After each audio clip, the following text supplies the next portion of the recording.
13ই December কর্মসংস্থানে মাননীয় পার্থ কর্মকার বাবু বেশ কিছু গুরুত্বপূর্ণ তথ্য তুলে ধরেছেন ইন্টারভিউ সম্পর্কিত। যদি বিষয়টা এমন হয় যে আপনি ইন্টারভিউর প্রিপারেশন নিচ্ছেন, তাহলে আজকে জোরহাত করে বলছি এই ভিডিওটিকে শেষ পর্যন্ত দেখবেন। ইন্টারভিউ সম্বন্ধে অনেক গুরুত্বপূর্ণ বিষয় জানতে পারবেন। আসুন তাহলে প্রথম থেকে শুরু করি সেই সকল বিষয়বস্তুগুলি যেগুলি কর্মসংস্থানে প্রকাশিত হয়েছে এবং পার্থ কর্মকার বাবু নিজের সাক্ষাৎকার দিয়ে এই কথাগুলি বলেছেন। প্রথমেই সেখানে নিজের সম্বন্ধে কিছু বলুন সেই প্রসঙ্গে বলেছেন যে সকলকে এই প্রশ্ন করা হবে যে নিজের সম্বন্ধে কিছু বলুন, এমনটা না, তবে অধিকাংশ জনকেই কিন্তু নিজের সম্বন্ধে কিছু বলুন সেই প্রশ্ন করা হবে। সেখানে আপনি আপনার জীবনের সমস্ত ইতিহাসটুকু বলতে যাবেন না।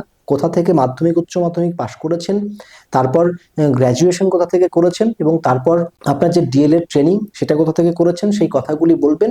এবং তারপরেই আপনার হবি কি আছে, আপনি কি করতে ভালোবাসেন, এই ছোট্ট সংক্ষিপ্ত বিবরণের মধ্যে দিয়ে নিজের সম্বন্ধে কিছু বলুন, এই প্রসঙ্গটিকে শেষ করবেন। এবারে এই সংক্রান্ত একাধিক ভিডিও আমাদের চ্যানেলে দেওয়া রয়েছে, তার মধ্যে একটা লিঙ্ক আমি উপরে দিয়ে দিলাম, আপনি একবার দেখে নিন নিজের সম্বন্ধে কিছু বলুন সেই ভিডিও। আশা করি পার্থ কর্মকার বাবু যা বলেছেন এবং আমি যা বলেছি সেই সবটা হুবহু মিলে যাবে। এর পরবর্তী 2 নম্বরে যেটা রয়েছে যে উচ্চতর শিক্ষাগত যোগ্যতা, আপনি যদি পাশে দেখেন তাহলে দেখতে পাবেন কি লেখা রয়েছে সেখানে। তো উচ্চতর শিক্ষাগত যোগ্যতা যদি আপনার থাকে সেটা দেখালে কোনো সমস্যা নেই, তবে উচ্চতর শিক্ষাগত যোগ্যতার জন্য অতিরিক্ত কোনো নাম্বার সেখানে বরাদ্দ থাকছে না। তবে আপনার যদি উচ্চতর শিক্ষাগত যোগ্যতা থাকে সেটা অবশ্যই আপনি দেখাতে পারেন, কোনো সমস্যা কোথাও নেই। এই একই কথা আমিও কিন্তু ভিডিও করে বলেছি, তাই আপনাদের বলছি প্রত্যেকটা দিন ইন্টারভিউ সংক্রান্ত গুরুত্বপূর্ণ ভিডিও আমাদের এই চ্যানেলে নিয়ে আসি। চ্যানেলটিকে সাবস্ক্রাইব করুন এবং ইন্টারভিউ বোর্ডে সফল হয়ে যান। এরপরে টিচিং ডেমনস্ট্রেশন সম্বন্ধে কিছু গুরুত্বপূর্ণ কথা তিনি বলেছেন যে টিচিং ডেমনস্ট্রেশনের টপিক কি হতে পারে এবং কতগুলি টিচিং ডেমনস্ট্রেশন প্র্যাকটিস করতে হবে। এই প্রসঙ্গে আমারও ভিডিও রয়েছে, উপরে লিঙ্ক আছে, সেই ভিডিও দেখুন। পার্থবাবু যা বলেছেন আমি যা বলেছি হুবাহু মিলে যাবে। তাহলে প্রথমে তিনি বলেছেন যে ইন্টারভিউয়ার কোন একজন ক্যান্ডিডেটকে তার ইচ্ছে মতো টিচিং ডেমো দিতে পারে। তো সেক্ষেত্রে আপনি যদি একটা ডেমো প্র্যাকটিস করে যান সেটাই আপনি সেখানে দিয়ে দিতে পারছেন নিজের ইচ্ছে মতো।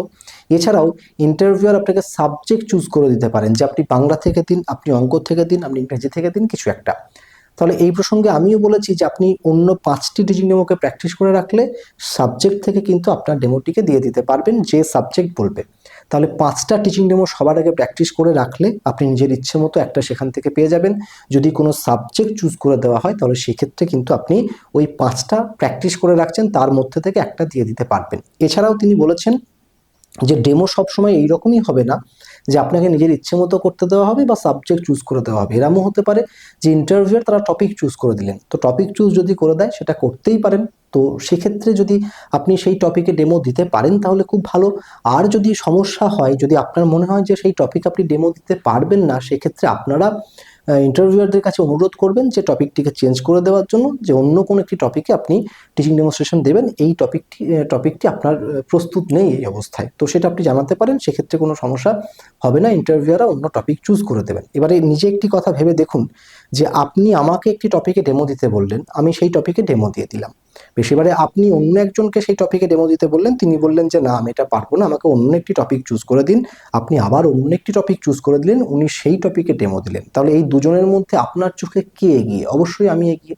তাই আপনারা অবশ্যই স্কিল প্র্যাকটিস করবেন এবং ইন্টারভিউয়ার যে টপিক চুজ করে দেবেন সেই টপিক যদি একান্তই না পারেন সেটা আলাদা কথা, কিন্তু যদি পারেন অবশ্যই সেটাকে করার চেষ্টা করবেন। যদি এমন হয় যে সেই টপিক সম্বন্ধে আপনার কোনো ধারণাই নেই, সেক্ষেত্রে আপনি অবশ্যই ইন্টারভিউয়ারকে দিয়ে অন্য একটি টপিক সিলেক্ট করিয়ে আপনি সেটাতে ডেমো দেবেন, তাতে কোনো অসুবিধা নেই।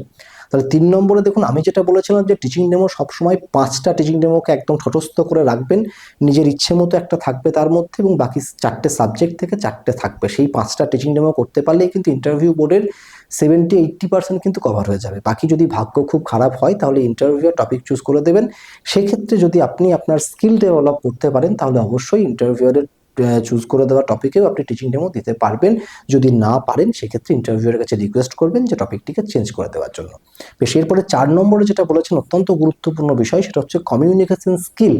এই যে কমিউনিকেশন স্কিল ডেভেলপ করার কথা তিনি বলেছেন, আমিও কিন্তু আমার বিভিন্ন ভিডিওতে কমিউনিকেশন স্কিল নিয়ে অনেক কথা বলেছি। বেশ, এবারে আসুন এই কমিউনিকেশন স্কিল সম্বন্ধে কি বলা আছে আমি এখানে পড়ছি, আপনি একটু পাশে দেখতে পারেন। যে ডেমো দেওয়ার সময় প্রত্যেক বোর্ড সদস্যের দিকে তাকিয়ে ডেমো দিতে হবে, লিখবেন, বলবেন, পিছন দিকে তাকাবেন ও কথা বলবেন। এইভাবে ক্লাস ম্যানেজমেন্ট করতে হবে। আপনি যদি বোর্ডে লিখতে লিখতে টানা বলেই যান, দেখবেন পিছন থেকে ফিস ফিস আওয়াজ আসছে, মানে ছেলেমেয়েরা দুষ্টু করতে শুরু করে দিয়েছে। অর্থাৎ কমিউনিকেশন স্কিলের প্রসঙ্গে বলা হয়েছে যে সবথেকে গুরুত্বপূর্ণ হচ্ছে আপনি ইন্টারভিউয়ারদের দিকে তাকিয়ে পড়াবেন, আই কন্ট্যাক্ট করে পড়াবেন। আপনি এটাকে কাল্পনিক ক্লাসরুম ধরে নিতে পারেন, তাদেরকে ছাত্রছাত্রী ধরে নিতে পারেন, দিয়ে পড়াবেন। এবং সব সময় যে পড়াবেন এমনটা না, সব সময় যে বোর্ডের দিকে তাকিয়ে থাকবেন, ওনাদের দিকে পিছন করে থাকবেন এমনটাও না। ওনাদের দিকে পিছন করে থাকলে উনি যেটা মজা করে বলেছেন যে তাহলে ছেলেমেয়েরা কথা বলতে লেগে যাবে। অর্থাৎ ঘন্টার পর ঘন্টা একজন টিচার শুধুমাত্র বোর্ডের দিকে লিখেই যাচ্ছেন এমনটা যদি হয়, তাহলে পিছনে ছেলেমেয়েরা কোলাহল করতে শুরু করে দেবে। তাই এই কমিউনিকেশনটা অত্যন্ত গুরুত্বপূর্ণ। আপনি এই বোর্ডে লিখলেন, একটু কথা বললেন, আবার বোর্ডে লিখলেন, এইরকম করে করে কিন্তু সেটা করতে হবে। এবং অবশ্যই ইন্টারভিউয়ারদেরকে তাদের দিকে তাকিয়ে আই কন্ট্যাক্ট করে আপনাকে পাঠদান করতে হবে। তো আপনারা আশা করি বাড়িতে এরকম করেই প্র্যাকটিস করছেন। আমি অনেক ভিডিওতে এরকম করেই কিন্তু করতে বলেছি, এবং পেইড ব্যাচে যারা আছেন তারা অবশ্যই জানেন যে যখন টিচিং ডেমনস্ট্রেশন প্র্যাকটিস করিয়েছি, এখন হয়তো লাইভ ক্লাস করাতে পারি না, যখন করাতাম তখন এই কথাগুলোই বলেছি। এবং এখন যারা পেইড ব্যাচে যুক্ত হয়েছেন তাদের রেকর্ড ভিডিও দিয়ে দিয়েছি, সেখানে কিন্তু এই স্কিলের কথাগুলোই কিন্তু বারবার 1.5 ঘন্টার করে 4-5টা ক্লাস দেওয়া আছে, যেখানে শুধুমাত্র এই কথাগুলোই বলা আছে। বেশ, এরপরে পরবর্তী যেটা আছে সেটা হচ্ছে যে ইন্টারভিউয়ারকে কি আমরা তুমি সম্বোধন করতে পারি? এই প্রসঙ্গে যেটা বলা হয়েছে, ডেমো দেওয়ার সময় প্রার্থীরা কি ইন্টারভিউ বোর্ডের সদস্যদের তুমি বলে সম্বোধন করতে পারেন? এবার দেখুন, এই ক্লাসটিকে যেহেতু আপনি কাল্পনিক ক্লাসরুম ধরে নিয়েছেন, কাজে এটা যদি কাল্পনিক ক্লাসরুম হয় তাহলে সামনে যে ইন্টারভিউয়াররা বসে রয়েছেন তারা হচ্ছেন আপনার ছাত্রছাত্রী। তাহলে সেক্ষেত্রে একজন শিক্ষক যেমন শ্রেণীকক্ষে পাঠদান করতে করতে তার ছাত্রছাত্রীদেরকে তুমি বলে সম্বোধন করেন, ঠিক তেমনই আপনি ইন্টারভিউ বোর্ডেও কিন্তু যখন টিচিং ডেমনস্ট্রেশন দিচ্ছেন তখন কিন্তু আপনি আপনার ইন্টারভিউয়ারদেরকে তুমি বলে সম্বোধন করতে পারেন, সেক্ষেত্রে কোথাও কোনো অসুবিধা নেই। এবং এখানে গুরুত্বপূর্ণ আরেকটি বিষয় রয়েছে যে ছাত্রছাত্রীদের নাম ধরে বলবেন। তো এখানে বলা হয়েছে যে হ্যাঁ, তুমি সম্বোধন করতে পারেন, নিজেই পড়াবেন, নিজেই ছাত্রছাত্রী হিসেবে কল্পনা করে পড়াবেন, ছাত্রছাত্রীদের নাম ধরে বলবেন। এমন অনেক একাডেমি আছে, সেখানে যখন টিচিং ডেমনস্ট্রেশন দিতে যাচ্ছে, আমার একাডেমি ছেলেরাও হয়তো যাচ্ছে, আমার কাছাকাছি বাড়ি নয় বলে, তো তারা যখন পড়াচ্ছে, যখন পরেশ তুমি বলো, মধু তুমি বলো করে প্রশ্ন করছে, তাদেরকে বলছে যে এরকম করে বলা যায় না। আপনি পরেশকে যখনই প্রশ্ন করলেন তখন তো আরেকটা ছেলে রাগ করবে, তাই কোনো একজনকে আলাদা করে প্রশ্ন করা যাবে না। তো এখানে দেখুন, পার্থ কর্মকার বাবু তিনি কিন্তু এখানে জানিয়েছেন যে ছাত্রছাত্রীদের নাম ধরে বলবেন। তাহলে পরেশ তুমি বলো, মধু তুমি বলো, এ কথা কিন্তু বলা যাবে যে ছাত্রছাত্রীদেরকে সরাসরি প্রশ্ন করা যায়। পার্থ কর্মকার বাবু মহাশয় তিনিও কিন্তু একই কথা বলেছেন।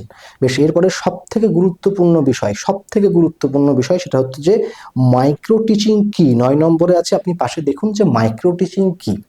এবারে এই প্রশ্নটি কিন্তু মাইক্রো টিচিং কি নয়, এটা বলা হচ্ছে যে ইন্টারভিউ বোর্ডে যখন আমি পাঠদান করব সেটা কি মাইক্রো টিচিং কি, অর্থাৎ মাইক্রো টিচিং পড়াবো না ম্যাক্রো টিচিং পড়াবো।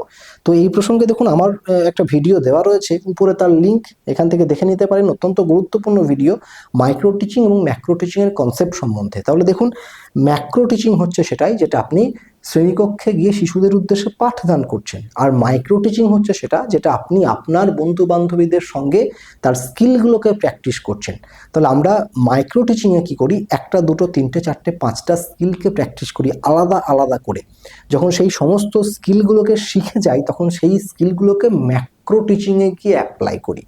তাহলে ম্যাক্রো টিচিং অবশ্যই বিদ্যালয়ে ছাত্রছাত্রীদের সামনে হবে, আর মাইক্রো টিচিং কোনোদিন বিদ্যালয়ে ছাত্রছাত্রীদের সামনে হবে না, সেটা সহকর্মীদের সঙ্গে সহপাঠীদের সঙ্গে হবে। তাহলে ইন্টারভিউ বোর্ডে আপনি যে টিচিং ডেমনস্ট্রেশনটা দিচ্ছেন সেখানে আপনি আপনার সেই স্কিলগুলোকে দেখাতে চাইছেন।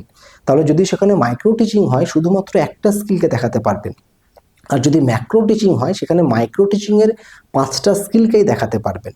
এবারে এই জায়গায় দাঁড়িয়ে প্রশ্ন হচ্ছে যে তাহলে এখানে যেটা হচ্ছে সেটা মাইক্রো টিচিং না ম্যাক্রো টিচিং। তো আমার মনে হয় এটা হচ্ছে ম্যাক্রো টিচিংয়ের মিনিয়েচার, অর্থাৎ আপনি স্কুলে গিয়ে শিশুদের ম্যাক্রো টিচিং দেবেন, সেই ম্যাক্রো টিচিংটা কেমন করে দেবেন সেটা এখানে দেখাচ্ছেন। মাইক্রো টিচিং হলে যে কোনো একটা স্কিলকে ধরে আপনাকে পাঠদান করতে হতো, কিন্তু এখানে আপনি কি করছেন, একাধিক স্কিলের সমন্বয় ঘটাচ্ছেন, অর্থাৎ সেটা মাইক্রো টিচিং নয়, সেটা ম্যাক্রো টিচিং। তাহলে আমার যে যে ছাত্রছাত্রী আমাকে ফোন করে বলো যে অমুক একাডেমিতে গেলাম, উনি বললেন যে তুমি তো ঠিকঠাক ডেমো দিতে পারছো না, তুমি নির্দিষ্ট কোনো একটা স্কিলকে না ধরে একাধিক স্কিলকে প্রয়োগ করে দিচ্ছ, কেন তোমার ডেমো হচ্ছে না, তুমি শূন্য পাবে। আচ্ছা, তুমি কি সেই উত্তর পেলে যে আমি যেটা বলেছিলাম সেটাই সঠিক, যেখানে যেটা হচ্ছে সেটা মাইক্রো টিচিং নয়, সেটা ম্যাক্রো টিচিং এর মিনিয়েচার হচ্ছে। কারণ মাইক্রো টিচিং কোনোদিন ছাত্রছাত্রীদের সামনে দেওয়া হয় না এখনো পর্যন্ত, ভবিষ্যতে হবে। মাইক্রো টিচিংও ক্লাসরুমে প্রয়োগ হবে, কিন্তু এখনো সেই দিন আসেনি ভারতবর্ষে। এখনো পর্যন্ত মাইক্রো টিচিং একজন শিক্ষক শিক্ষিকা নিজের স্কিল ডেভেলপ করার জন্য প্রয়োগ করেন। 5টা স্কিল লাগে, সেই 5টা স্কিলের প্রত্যেকটিকে তিনি রপ্ত করার জন্য মাইক্রো টিচিং প্র্যাকটিস করেন। সেগুলো রপ্ত হয়ে গেলে সেই সকল স্কিল একসঙ্গে বিদ্যালয়ে গিয়ে ম্যাক্রো টিচিংয়ের মধ্যে সেগুলোকে ইনপুট করার চেষ্টা করেন। তাহলে এখানেও কিন্তু মাইক্রো টিচিং সম্বন্ধে বলা হয়েছে যে মাইক্রো টিচিং কি, খুব ভালো করে পাশে এটাকে একটু পড়তে পারেন, যে 40 মিনিটের ক্লাসটি 4-5 মিনিটে সম্পূর্ণ করতে হবে। তাহলে 40 মিনিটে কি হয়, মাইক্রো টিচিং না, 40 মিনিটে হয় ম্যাক্রো টিচিং। তাহলে এখানে বলা হচ্ছে 40 মিনিটের ক্লাসটি 4-5 মিনিটে সম্পূর্ণ করতে হবে। অর্থাৎ যে কথা আমি বারবার বলি, পেট ব্যাচেও বলি, এখানেও বলি, যে ম্যাক্রো টিচিং এর মিনিয়েচার। ম্যাক্রো টিচিং কোনটা, যেটা 40 মিনিটে হয়, তার একটি সংক্ষিপ্ত রূপ 4-5 মিনিটে করে দেখাতে হবে। তাহলে এটুকু মিলে গেল। এরপর আপনাদের মনে হতে পারে যে আমি এগুলো পড়ে বলছি, এমনটা যদি হতো তাহলে এটা বেরিয়েছে 13ই ডিসেম্বর, আর আমি এই ভিডিওগুলো করেছি আরো অনেক আগে। আপনি দেখুন ম্যাক্রো টিচিং এর ভিডিও দেখুন, এটা অনেক আগে পোস্ট করা। তাহলে এগুলো পড়ে বলেছি এমনটা না, ঠিক আছে। আমি রীতিমতো এগুলোকে নিয়ে বিভিন্ন বই থেকে রিসার্চ করে মোটামুটি টিচিং ডেমনস্ট্রেশনের ধারাটিকে তৈরি করেছি। বেশ, এরপর বলা হচ্ছে যে ওই 5 মিনিটের মধ্যে মাইক্রো টিচিং এর সেই সব স্কিলগুলি থাকতে হবে যেগুলি হচ্ছে শিশুকেন্দ্রিক, পর্যবেক্ষণ, প্রশ্নোত্তর, প্রশ্নকরণ, সমন্বয় সাধন, কৃতকলা। অর্থাৎ ইন্টারভিউ বোর্ডে আপনি যদি মাইক্রো টিচিং দিতেন তাহলে যে কোনো একটা স্কিল থাকতো, তার মধ্যে সব স্কিলগুলো থাকতো না। আপনি খুব ভালো করে মাইক্রো টিচিং লেসন প্ল্যানের কথা ভাবুন, যে কোনো একটা স্কিলকে কেন্দ্র করে আপনি কিন্তু লেসন প্ল্যান তৈরি করতেন। আর এখানে কি বলা হয়েছে, এখানে বলা হয়েছে যে 5 মিনিটের মধ্যে মাইক্রো টিচিং এর এই সব স্কিলগুলি থাকতে হবে, যথা শিশুকেন্দ্রিক, পর্যবেক্ষণ, প্রশ্নোত্তর, প্রশ্নকরণ, সমন্বয় সাধন, কৃতকলা। অর্থাৎ আপনি 5 মিনিটের যে টিচিং দেবেন তার মধ্যে এই সমস্ত স্কিলগুলো থাকতে হবে। তাহলে সমস্ত স্কিলগুলো থাকতে হবে মানে সেটা কিন্তু ম্যাক্রো টিচিং, মাইক্রো টিচিং নয়। মাইক্রো টিচিং হলে শুধুমাত্র একটা স্কিলকে করে দেখাতে হতো। এরপর যেটা রয়েছে, টেট পাস সবাইকে ইন্টারভিউ ডাক পাবে। সেখানে বলা হয়েছে যে প্রথমে সার্টিফিকেট ভেরিফিকেশন হবে, তাতে সফল হলে সবাই ইন্টারভিউর সুযোগ পাবেন। অর্থাৎ কিছুদিন আগে একটা কথা চলছিল যে আগেই একটা কাট অফ করা হবে, দিয়ে কিছু ছেলে মেয়েকে বাদ দিয়ে দেওয়া হবে, তারা ইন্টারভিউ সুযোগ পাবে না। তো এমনটা না, ইন্টারভিউ কিন্তু সবাই সুযোগ পাবেন, যাদের যা কিছু ক্রাইটেরিয়া রয়েছে, যা কিছু ডকুমেন্ট দরকার, সেগুলো যাদের ঠিকঠাক আছে।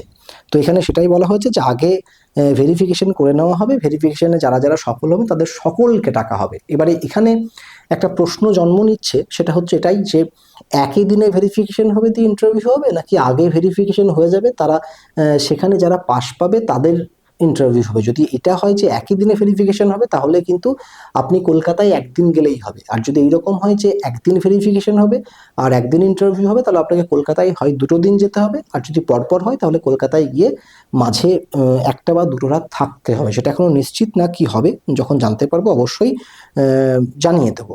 বেশ, এরপরে রয়েছে ইন্টারভিউয়ের ড্রেস কোড কেমন হবে। দেখুন, এই টপিকটাকে নিয়েও কিন্তু আজ থেকে 1 বছর আগে ভিডিও বানিয়েছি, 2 বছর আগে ভিডিও বানিয়েছি যে ড্রেস কেমন হবে। তো সেখানে বলা হয়েছে যে ইন্টারভিউয়ের ড্রেস হবে মার্জিত, রুচিশীল, এবং সেটা হবে আপনার শরীরের সঙ্গে মানানসই। আসুন একটু কি আছে পড়ে দেখি। হবু শিক্ষকদের ড্রেস মার্জিত হবে, শীতের সময় চুল ঠিকভাবে বেঁধে যাবেন, অর্থাৎ মেয়েদের কথা বলা হচ্ছে। শীতের পোশাক মার্জিত হওয়া চাই, নিজের শরীরের সঙ্গে মানানসই পোশাক পরবেন, ডেমো ক্লাসের জন্য নিজে নিজে ডেমো দিন ও মোবাইলে রেকর্ডিং করে রাখুন। এই কথা আমি পেইড ব্যাচে বলে মুখ ব্যথা করে ফেললাম, যে অন্য কাউকে দিয়ে দেখিয়ে লাভ নেই। অন্য কাউকে দিয়ে দেখাবেন, তিনি যতটা আপনার ভুল ধরে দেবেন, তার থেকে আপনি আরো বেশি নিজের ভুল নিজে ধরতে পারবেন। যখন ডেমো দিচ্ছেন তখন এইরকম করে মোবাইলটিকে রেকর্ডিং মোডে দিয়ে রেকর্ডিং করে নিজের ডেমো নিজে দেখুন। সব থেকে ভালো মূল্যায়ন আপনি নিজের এটার মধ্যে দিয়েই করতে পারবেন। এবং পার্থবাবুও সেই একই কথা বলেছেন যে ডেমো ক্লাসের জন্য নিজে নিজে ডেমো দিন ও মোবাইলে রেকর্ডিং করে রাখুন, পরে সেটি দেখুন কোথায় ভুল ত্রুটি আছে সংশোধন করে নিন। তাহলে ইন্টারভিউ সম্বন্ধে কিন্তু এই গুরুত্বপূর্ণ তথ্যগুলি আমাদের যে 13ই ডিসেম্বরের কর্মসংস্থান সেখানে আলোচনা করা হয়েছে, এবং পার্থ কর্মকার বাবু তিনি নিজেই কিন্তু এক সাক্ষাৎকারে এই বিষয়বস্তুগুলো জানিয়েছেন, যেগুলো আপনাদের সঙ্গে শেয়ার করলাম। তাহলে এর পরে যদি মনে হয় যে হ্যাঁ আমি ইন্টারভিউয়ের যে ভিডিওগুলো বানাই সেই বিষয়বস্তু আর পার্থবাবুর কথা এখানে মিলে গেল, তাহলে আশা করি আমি আপনাদের কাছে কিছুটা হলেও বিশ্বাসযোগ্য হতে পারলাম। যদি তাই হয় তাহলে অবশ্যই এই চ্যানেলটিকে সাবস্ক্রাইব করবেন, লাইক করবেন এবং শেয়ার করবেন। তাহলে দেখা হচ্ছে অন্য কোনো এক ভিডিওতে, অন্য কোনো একদিন। ততক্ষণের জন্য আপনার এই বন্ধু বিশ্বদীপ নন্দীকে বিদায় দিন।